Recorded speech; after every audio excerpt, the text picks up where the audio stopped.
All right, folks, welcome back into another edition of the High School Huddle, your one-stop shop for everything and all things Section 5 sports. I'm AJ Fellman. He is Carl Jones. Week 3 of the high school football season is in the books. We got a great slate of games for football on Friday night. However, I still don't think it pales in comparison to what we got on the college football schedule for this Saturday. I know we see Carl eyeing it up right now. He's been looking forward to this Saturday for a long time now. Yeah, I'm not even going to lie. I'm apologizing to advance to my employers over at News 8. If my quality of work is not that good on September 23rd, I gave y'all a heads up. I'm sorry. It's a stacked slate from noon all the way to the end of the night. Whether it's Deion Sanders, wherever he playing, Ohio State, Notre Dame, Alabama, Ole Miss, it's a who's who slate. So I can't wait for it. So if y'all watching that day and if I'm either on air or the video quality of the game that y'all looking at is shaky, y'all know why. Well, luckily we only got one show, so you'll be anchoring that at like 11:45. So hopefully you're able to catch everything in. And yeah, I mean, we talked about Deion Sanders in Colorado on the last show.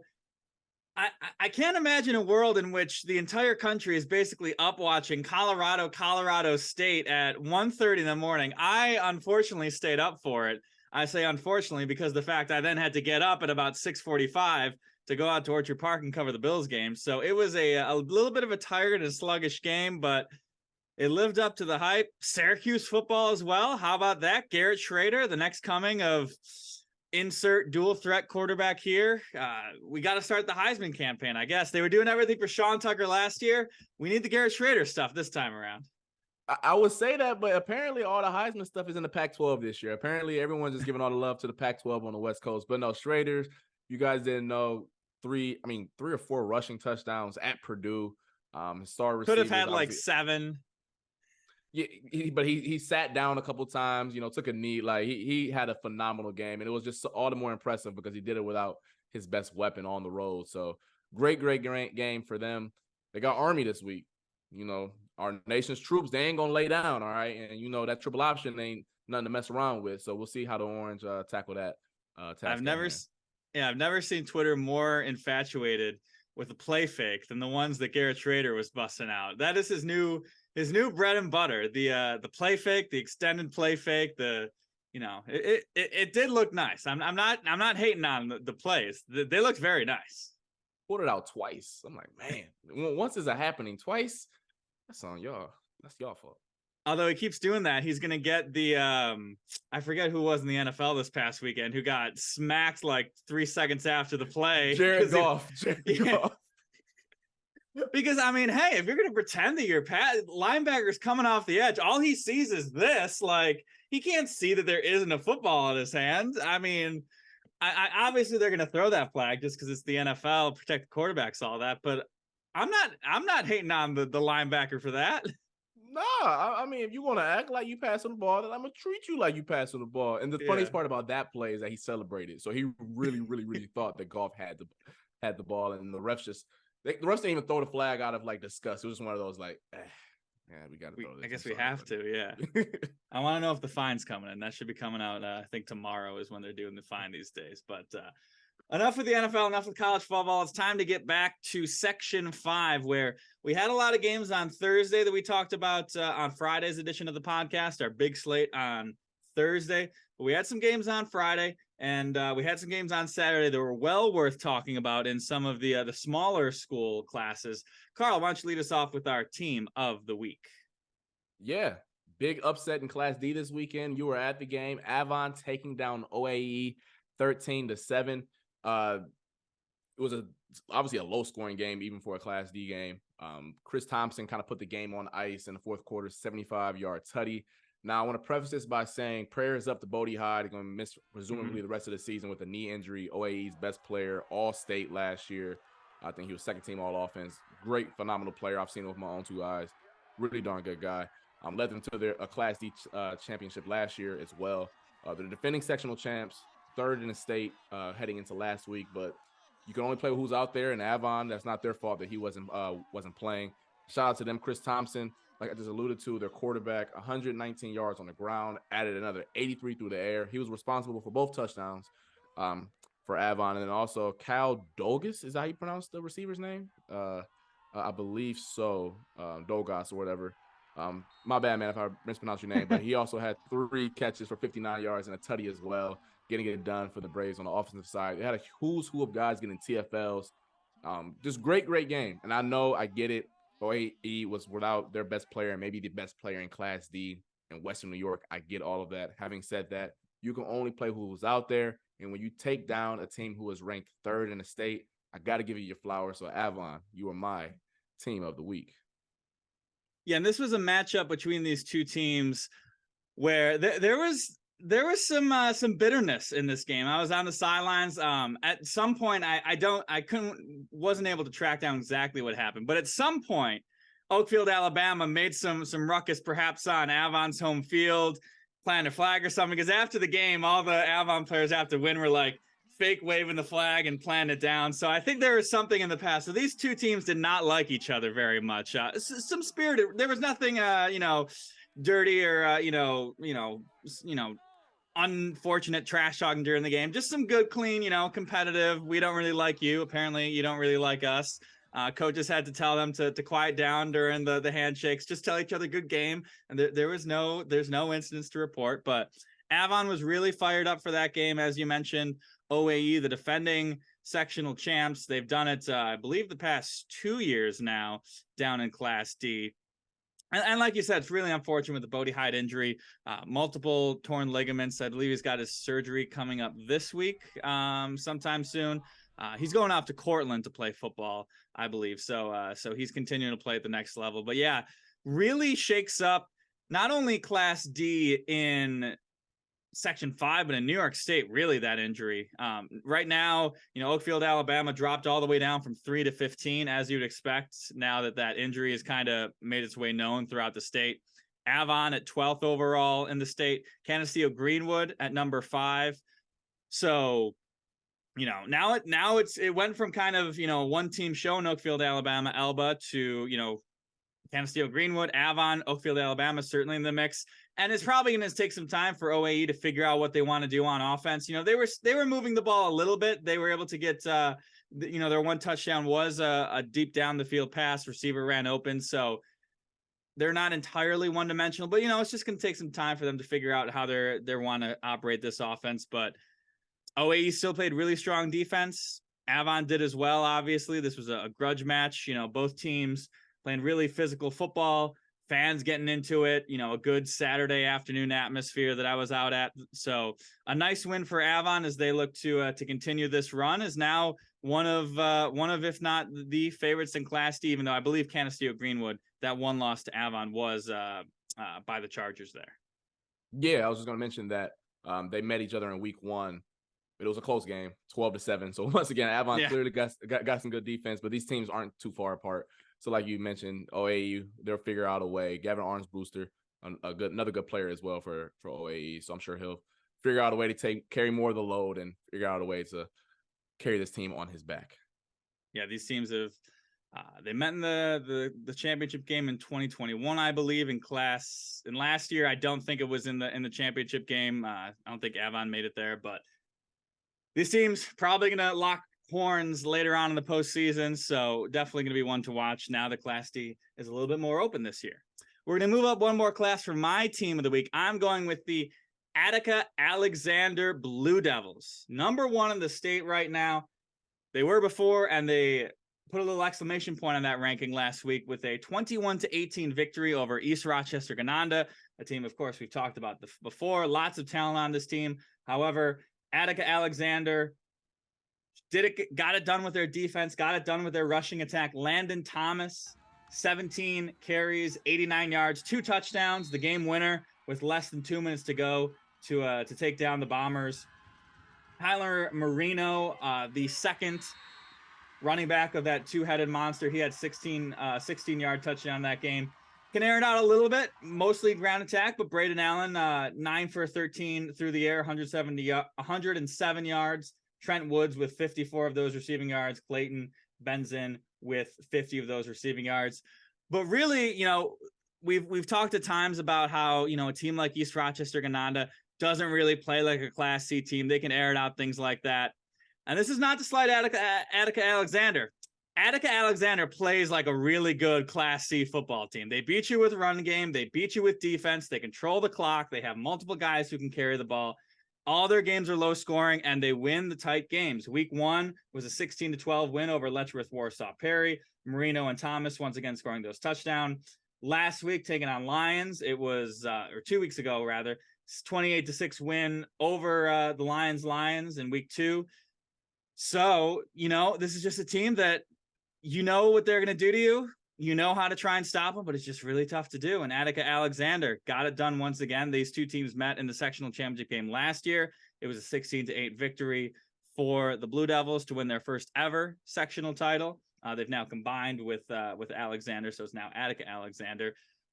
But yeah, it's just a really good football team down in Class C. Number 1 in the state. As they progress through this playoffs, they're probably going to have to see East Rochester-Gananda again. When they get out of Class C, they're probably going to have to face some more teams that with some, dynamic passing attacks. So can they keep up with them if they make it that far? But for right now, Attica Alexander, my team of the week. One of those teams, like their style is, we're going to take you down in the deep end. We hope you're going to swim. Like, you know what? Like, it's not going to be pretty, but we're going to go down here with this 10 feet water. Might be a little wavy, a little rocky over there, but good luck trying to get back to the surface. And those are the teams that are tough to play, man, because they play their style and they're unapologetic about it. And I do want to say this. I kind of slighted them last week when I said my game of the week was going to be ERG versus Leroy. Well, excuse me. The game of the week was Attica versus ERG. So I clearly didn't give them the flowers that they deserved. Obviously, they were already number 1 in the state before I made that comment. But still, man, impressive win over a team that we gave tons of kudos to on this show in this short season so far. Yeah, and East Rochester-Gananda, don't get me wrong, this is a team that's going to be around. I'm not going to pencil them into the sectional championship game just yet, or rematch, but Leroy's going to have something to say about it as well. But these two teams are both really good. Letchworth Warsaw Perry, of course, as we mentioned, they played Attica Alexander close in week 1. Class C is always a really fun bracket here in Section 5. Our small schools really know how to show out, and Attica Alexander did just that with a big victory over the Bombers. Let's move on to our Eyes on You teams, some teams that deserve some attention, deserve some love, deserve some eyes that we've had our eyes on. Carl, your team here in week 3 of the high school huddle. Yeah, I'm going to go with the Thomas girls soccer squad. I saw them Tuesday take down Fairport 6-1, and just for 2 reasons why I like this team and why I'm interested in them. They got 2 girls, great players. Catherine Rogers is a senior, number 4, and then also Sophie Esters. Great player. Sophie had a hat trick on Tuesday night. Catherine had 2 goals as well.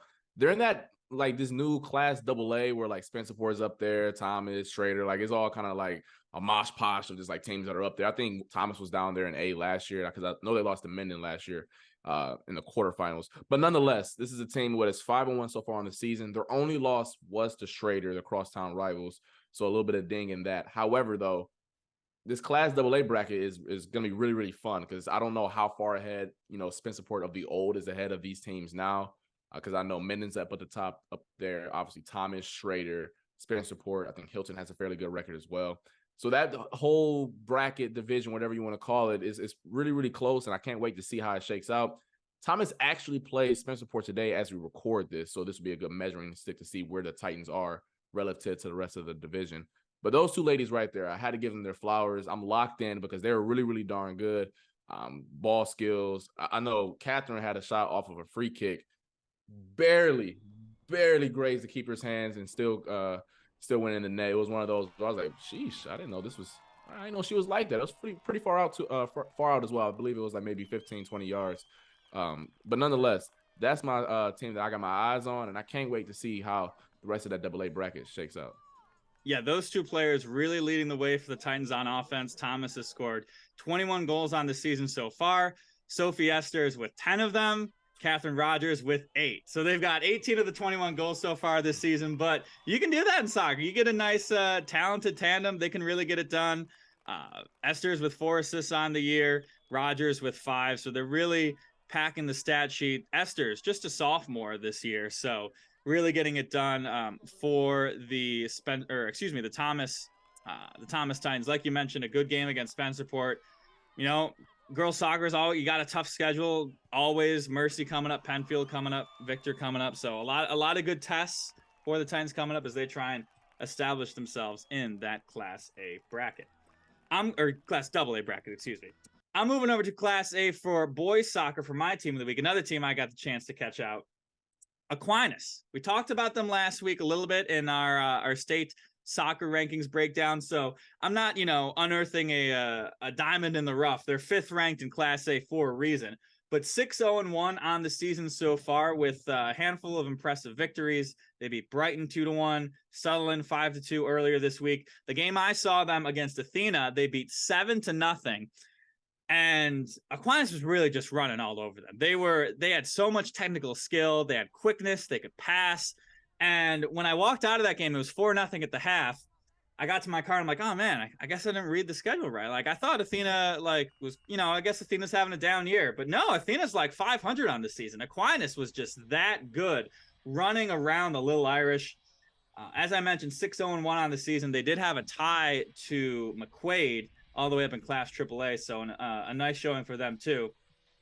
So far on the season for this year, their leading scorers, Alfonso Vito with 9 goals and 10 assists. John Leary, 8 goals, 2 assists on the season.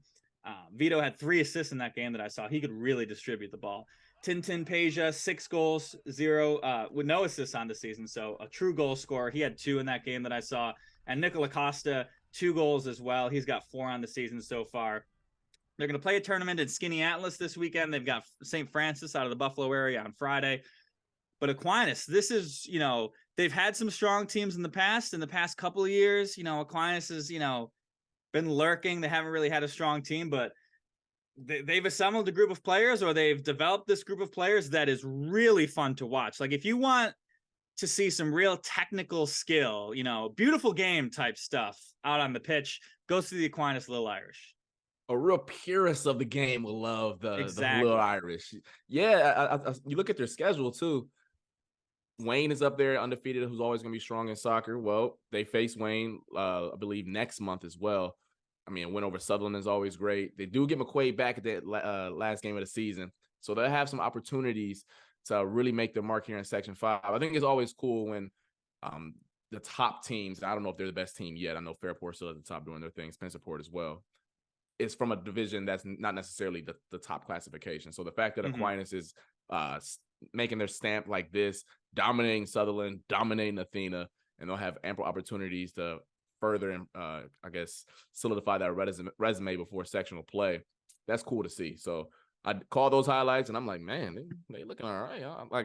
Like I know Aquinas is like the big school in football, but I'm also aware of the fact that they're in the smaller divisions in the other sports. And I'm like, man, put them with a Quaid or something, like golly. But nonetheless, you're right though. That's a very fun team to watch for sure. Yeah, and like I mentioned, you see a lot of these teams, not to diss them, but it's a lot of, power, attack, kick the ball up the, this is going to sound very elementary, kick the ball up the field, let your best player go and run after it and just try and wear a team down. But Aquinas can really, pass through. You never feel like, you always feel like they're building something. I think it was really impressive to see. Like you mentioned, they've got Wayne on their schedule coming up. 10th in the state, undefeated so far in Class A. So potentially a sectional championship game rematch. That will definitely be a good one to watch. Speaking of games to watch, we're moving on to our games of the week segment. We got a lot of great games coming up tomorrow for you on Football Frenzy. Unfortunately, they're all at 7:00. So it's going to be a little bit tougher for us to get to as many games, but we're going to do our darnest to get you to all the best ones, starting with Carl's game of the week. Yeah, I don't need to dress this one up, put in any extra ranch. I know I'm from Ohio. Sorry, y'all like blue cheese here, but that's another topic, another discussion for another day. I don't need to jazz this one up. Monroe at Batavia. You know anything about Section 5 ball? This was the game of the sectional championship game last year, Class B. Hail Mary at the end. Batavia steals a win. I'm not even going to say steals a win. They win a sectional championship off of Hail Mary. And now the whole offseason, Monroe's been sitting on that feeling, right? I talked to them, and some of the guys were like, man, well, it's in the past. Some of them say, no, we use it as fuel. Well, this is your get-back game. I mean, this is an opportunity at their place. It's not like you're going back at home or whatever. No, you're going hostile environment. Anyone who's ever been out to, I believe it's called Vendetta Stadium out there in Batavia, Nice environment. I think it was like my first ever high school huddle. Football frenzy. I'm like, yo, the small schools get down like this? I'm like, okay, then. It's a nice environment. And I know for a fact the Blue Devils are going to have one as well Friday night. Now, Batavia did lose the HFL last week, who Monroe handled the week before. But nonetheless, who cares about any of that? Rematch of last year's Class B title game. What more can you ask for? Yeah, I do want to say I don't know if we're going to go out to Batavia with the way the schedule shapes out. I want to caveat that. But like you said, right now it seems like Monroe could walk to their sectional championship with some ease. You know, like you mentioned, they really put a hurt on HFL, who then beat Batavia. But I'm not going to count this Blue Devil squad at all. They did lose a lot from last season, but you know, Batavia always is strong. They always build. They're always going to play you a tough game. And Monroe's definitely got a lot of, you know, emotions coming in this game. So you never know how they come out, deal with the environment, deal with the expectations, things like that. But that'll definitely be a good one to watch for sure. I'm going to go up to Class A, another sectional championship game rematch. The East Eagles, East World of Inquiry, taking on the Canandaigua football team, no longer the Braves. Last year in the Class A championship game, or the Class A2 championship game, to be more specific, 28-6, it was Canandaigua winning in a basically a torrential downpour, which really favored Canandaigua in that game. It says Carl nods his head, is like, yep, I was out there. We were both out there. I was in Double A for that one. And in that sectional championship game was Tashi Crofton doing everything. 310 yards, 4 touchdowns. He is not here so far this season, and Canandaigua has really had trouble, you know, figuring out their offensive attack so far this season. Last week they only beat Arcadia by a 7-6 score based on a missed extra point. They only scored 7 points. Sam Clark did, have a nice game on the ground with 136 yards. But unless another rainstorm comes down on Friday in Canandaigua, which I'm briefly looking up the forecast right here, I'm seeing 74 and sunny. So that's not going to come around. And East has some guys, as we talked about so far in the season. If you've seen any of our football frenzies, you've seen a lot of dudes playing some really good football for the Eagles. Zymir Jackson at the quarterback position. He can sling it. He can run it. Irvin Wiggins, Anthony Diaz, Perrin Williams had 2 touchdowns in their last game. They're averaging 49 points a game, and that's with them taking their foot off the gas in a lot of these second halves. They haven't faced the most difficult schedule so far this season. And East does not like the fact that Canandaigua was beating them in all these playoff games. Last year, they took them down in the regular season. They were really hyped up about that. Didn't get them in round 2. These two teams very well could be on a collision course in the sectional championship game. There's some other teams that are obviously going to have some say in that, Victor, Schrader. But this should be a good game out in Canandaigua where, it's always a fun game when these two teams meet up. Yeah, and it's another stadium that's going to be hostile. Another Canandaigua faithful that's going to be lit, whatever word you want to use. It's going to be a fun one for sure. You're right. Canandaigua hasn't really looked all that impressive, but in games like this, the emotions can take you a little bit higher and make you play above maybe your talent level to a certain extent. But like you mentioned, these two teams, I'm not going to say they don't like each other, but they're very familiar with each other. So they're always going to get up for this. Yeah. Anytime me and you talk about high school football, I talk to Thad, anybody else, I'm like, yeah, Canandaigua doesn't look great.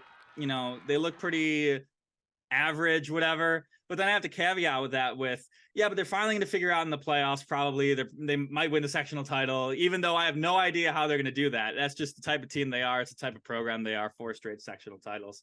But if East wants to assert themselves this year, they got a good chance to do it on Friday.